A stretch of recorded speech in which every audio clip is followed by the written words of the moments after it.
네, 오늘은 프리미어리그 37라운드 첼시와 토트넘의 런던 더비 프리뷰입니다.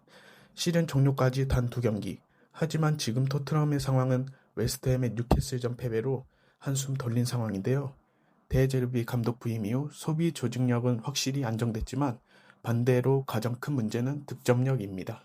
결국 지금 토트넘은 누가 골을 넣어줄 것인가 라는 고민이 계속 이어지고 있고, 현재 공격 옵션은 마티스 텔, 히샬리송, 콜로무아니, 그리고 없는 상황입니다.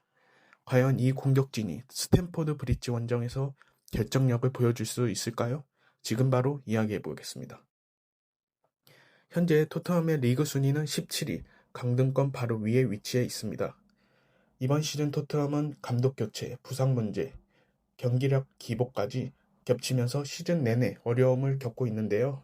다만 데제르비 감독 부임 이후 수비 안정감 자체는 이전보다 훨씬 좋아졌다는 평가가 많이 있습니다. 라인 간격 유지나 압박 구조는 분명히 개선됐고, 문제는 공격입니다.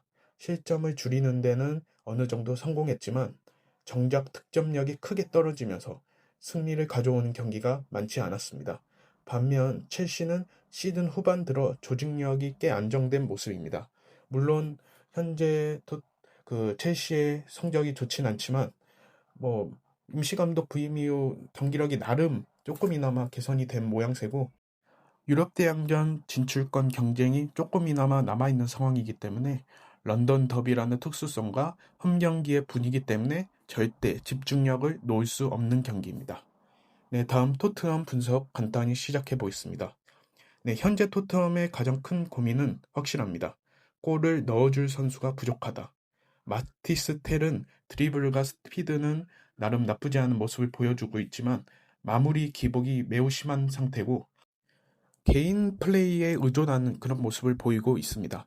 네, 히샬리송은 역시 활동량 자체는 뛰어나지만 역시 결정력이나 경합, 그런 버티는 부분에서 아쉬움 장면을 계속 나오고 있습니다. 그리고 마지막으로 콜로무아니 선수는 역시 스트라이커 포지션이기 때문에 우측 윙어로서 좀 안 좋은 모습을 보이고 있고요. 공간 침투나 움직임은 그래도 나쁘지 않은 모습을 보이고 있지만 아직 팀 전술에서 완벽하게 녹아든 모습은 아닙니다. 네, 도미닉 솔랑키 선수는 아쉽게 이 경기에 나오지 못할 것으로 예상되고 있습니다. 지금 토트넘처럼 득점 루트가 단조로운 팀에서 과연 어떻게 골을 넣어줄 것인가에 대한 의구심이 있는데요. 결국 매크로, 마티스 텔 선수의 매크로 크로스와 히샬리송의 헤더 득점만이 거의 유일한 득점 루트가 아닐까 생각합니다. 특히 데제르비 체제 감독 이후 이제 수비 조직력은 분명 안정됐습니다. 예전처럼 라인이 완전히 무너지거나 실점 이후 급격히 흔들리는 모습은 분명히 줄어들었습니다.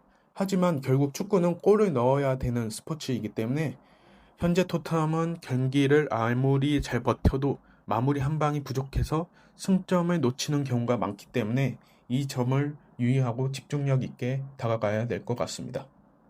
네, 다음 첼시입니다. 네, 첼시는 로세니어 감독 경질 이후 인감체제로 보내고 있는데 경기력은 조금이나마 개선된 모양새지만 여전히 리그에서 승리가 없는 상황입니다. 첼시의 경우 상대의 빌드업을 흔들고 빠르게 공격을 전환하는 패턴이 굉장히 날카로운 팀인데요. 특히 토트넘처럼 득점력이 떨어지는 팀 상대로는 선제골을 넣는 순간 경기 주도권을 완전히 잡을 가능성이 큰 상황으로 보입니다. 그리고 첼시는 최근 중원 장악력이 꽤 안정적입니다. 카이세도 선수의 폼이 올라오고 있고 리스 제임스의 부상 복귀로 인해 상당히 안정되며 후방에 리바이 코레 선수의 활약이 돋보이고 있는 상황입니다. 압박 타이밍이나 세컨볼, 회수 속도가 좋아졌고 이 부분이 토트넘에게 상당히 부담이 될 수 있는 부분이라고 볼 수 있을 것 같습니다. 네, 무엇보다 첼시는 홈경기에서 경기 초반 템포를 굉장히 빠르게 가져가는 팀입니다. 토트넘이 일찍 압박을 버텨내지 못한다면 생각보다 흐름을 내줄 수도 있죠. 빠르게. 네, 다음 주목할 선수입니다. 네, 토트넘의 주목할 선수는 주앙 팔리냐 선수를 꼽았는데요. 이번 경기의 핵심 선수라고 생각합니다.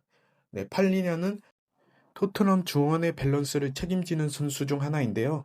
특히 첼시가 역습을 나아갈 때 그 흐름을 끊고 다시 토트넘이 공격의 주도권을 가져가는 그런 흐름의 역할을 하는데 굉장히 중요한 선수입니다. 지금 토트넘의 경우 빠른 전환 공격 외에는 확실한 공격 패턴이 많지 않은 팀이기 때문에 팔리냐가 중원의 세컨볼을 장악하고 압박 싸움을 이제 만약 장악한다면 충분히 첼시의 경기 흐름을 제어할 수 있는 그런 선수라고 생각합니다. 네, 다음 첼시에 주목할 선수입니다. 네, 콜릴 선수인데요. 네, 수비에서는 최근 첼시 선수 중에 가장 폼이 좋은 선수 중 한 명입니다.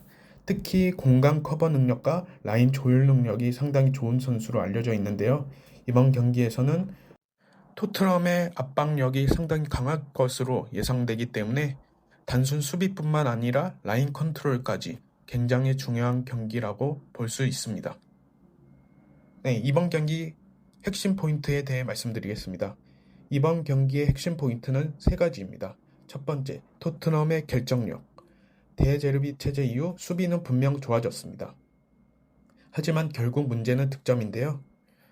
아무리 좋은 경기 내용을 보여줘도 마무리가 되지 않으면 승점으로 연결되지 않습니다. 두 번째, 첼시의 전방 압박입니다. 첼시는 홈에서 굉장히 강하게 압박을 하는 팀입니다.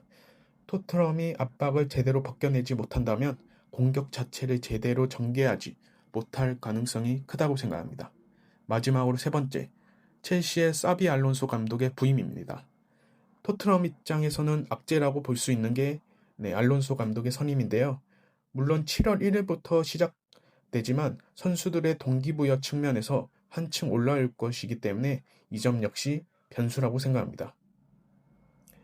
정리하면 이번 첼시와 토트넘의 경기는 생각보다 훨씬 치열한 경기가 될 가능성이 크다고 생각합니다. 첼시는 어떻게든 홈에서 연패 분위기를 끊어내려고 할 것이고 토트넘은 생존 경쟁 속에서 반드시 승점 1점이 필요합니다. 특히 토트넘은 데제르비 감독 부임 이후 수비 안정감은 좋아졌지만 결국 득점력 부족이라는 문제를 해결해야 됩니다. 과연 토트넘이 승점 1점이라도 스탬포드 브리지 원정에서 가져올 수 있을지 여러분의 예상 스코어와 경기 핵심 선수도 댓글로 남겨주시면 한번 보겠습니다. 영상 재미있게 보셨다면 좋아요와 구독 부탁드립니다. 지금까지 스렉터였습니다. 감사합니다.